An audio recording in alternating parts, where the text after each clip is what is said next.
बहुत उरसा पहले शहर से दूर एक छोटा सा गांव था। उसका नाम धोलियापुर था। वहां के लोग खेती बाड़ी करके अपना गुजारा करते थे। लेकिन गांव का सबसे बड़ा मसला पानी का था। गांव के आसपास कोई कनवा या तालाब नहीं था। इसलिए किसानों को बारिश के पानी पर इन्हिसार करना पड़ता था। बारिश हुई तो किसानों के खेत सीराब हो गए। इस गांव में वीरो नाम का एक किसान रहता था। इसकी बीवी और दो बच्चे थे। वीरो बहुत मेहनती किसान था। वो सुबह खेतों में जाकर खेती बाड़ी करता और सारा काम मुकम्मल करके शाम को घर लौटता। वीरो की मेहनत की वजह से उसकी फसलें बहुत अच्छी होंगी। उसकी फसल अच्छी होने की वजह से उसकी फसलें अच्छी कीमत पर बकती थीं। मैं खेतों में जा रहा हूं। मैं वहां खाना खा लूंगा। मेरे लिए कुछ खाना पैक कर दो। हाँ, मैंने तुम्हारा खाना पहले ही पैक कर रखा है। अपना खाना ले लो। जब तुम शाम को वापस आओ तो मोहन की दुकान से कुछ करियाना खरीद लेना। वीरू अपने खेतों में चला गया और ये बहुत मुश्किल काम है।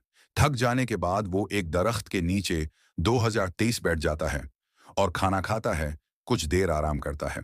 फिर वीरू सो जाता है और ख्वाब में देखता है कि इस साल उसके गांव में बारिश नहीं हुई। बारिश न होने की वजह से किसानों की तमाम फसलें तबाह हो गईं। ये ख्वाब वीरू को बीदार करता है। ए अल्लाह, मैं ये ख्वाब देख रहा था। ये कैसा ख्वाब था? अगर बारिश ना हुई तो मेरी सारी फसलें बर्बाद हो जाएंगी। नहीं, नहीं, ऐसा नहीं हो सकता। बारिश हर साल होती है। इस साल भी बारिश जरूर होगी। या ये सिर्फ एक ख्वाब है? ये सोचकर वीरो वापस घर की तरफ चलने लगता है। फिर वो गांव के कुछ लोगों को बात करते हुए देखता है। इरे, मैंने सुना है कि हमारे गांव धोलियापुर समेत कुछ देहातों में उस साल बारिश नहीं होगी।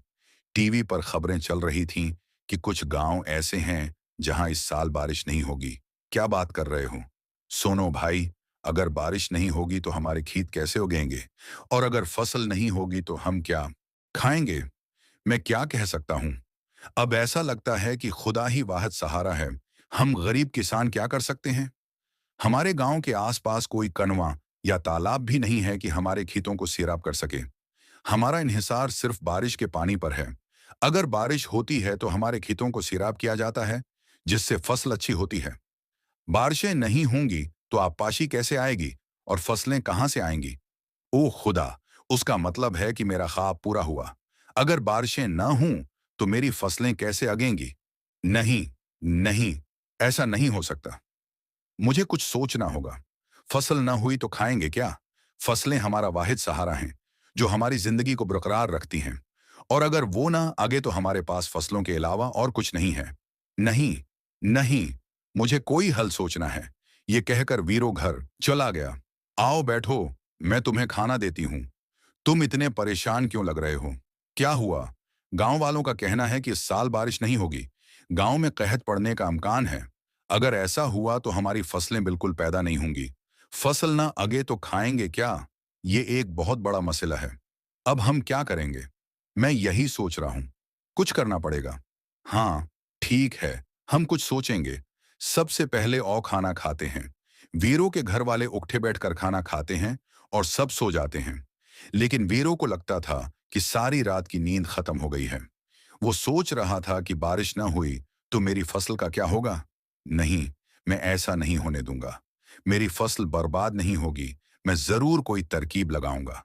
और तो क्या हुआ, अगर बारिश ना हुई तो मैं उसका कोई हल जरूर निकालूंगा। वीरो यही सोच रहा था। फिर वीरो एक हल सोचता है। हाँ, ये बिल्कुल दुरुस्त होगा। मुझे गांव के कुछ और लोगों की भी मदद की जरूरत होगी। अगर वो मेरी मदद करें तो ये काम जरूर कामयाब हो जाएगा। सबसे पहले मुझे गांव के सरपंच से बात करनी है। हाँ, मैं सुबह होते ही सरपंच से इस बारे में बात करूंगा। वीरो गांव के कुछ लोगों के पास जाता है।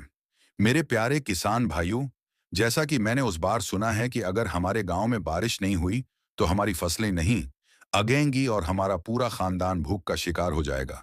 हमें कुछ करना पड़ेगा। आप ठीक कह रहे हैं, लेकिन हम क्या कर सकते हैं? मैंने उसका हल सोचा है। हमारे गांव में एक भी कनावा या तालाब नहीं है। अगर कोई कनावा या तालाब होता तो हम बारिश का पानी या कनवा का पानी इस्तेमाल कर सकते थे। बारिश न होने के बावजूद हम सबको मिलकर गांव के सरपंच से बात करनी होगी। आप ठीक कह रहे हैं कि ये एक बहुत बड़ा मसला है। हमें उस बारे में गांव के सरपंच से बात करनी चाहिए। फिर गांव के तमाम किसान गांव के सरपंच के पास जाते हैं और उसे अपना ख्याल बताते हैं। हाँ किसान भाइयों, आप ठीक कहते हैं। गांव में कनावा या तालाब ना होने की वजह से किसानों को बहुत सी मुश्किलात का सामना करना पड़ता है। गांव के तमाम किसान सिर्फ बारिश के पानी पर ही इंहिसार करते हैं। अगर हमारे गांव में कनावा होता तो बारिश न होने के बावजूद लोग अपने खेतों को सैराब कर सकते। आप ठीक कहते हैं वीरो भाई। हम कल आप सब मिलकर गांव में कनवा खोदना शुरू करेंगे। आप मेरे घर के करीब बाग में कनवा खोद सकते हैं। तमाम किसान मुत्तफक हैं और अगले दिन कनवे की खदाई शुरू हो जाती है। चंद दिनों में कनवा तैयार हो जाता है और काफी गहराई तक खोदने के बाद कनवे में पानी नजर आता है। पानी देखकर तमाम किसानों में खुशी की लहर दौड़ गई। तमाम किसानों ने यह बात गांव के सरपंच को बताई। इस पर वो बहुत खुश हैं। मेरे किसान भाइयों, आपने बहुत अच्छा काम किया है। आखिरकार आप सबने हमारे गांव में एक कनवा खोदा है। अब आप सब किसानों को बारी बारी खेतों की सिंचाई करनी चाहिए। उससे आपकी फसलों की मुनासिब आबपाशी यकीनी हो जाएगी।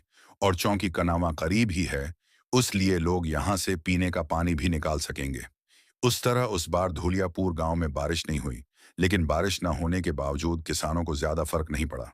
अब किसान कनवे के पानी से अपने खेतों को सैराब करने के लिए बारी बारी पानी ले सकते हैं। थोड़े ही उरसे में गांव के किसानों की अच्छी फसल हुई और उस तरह धौलियापुर गांव एक बार फिर खुशहाली से भर गया।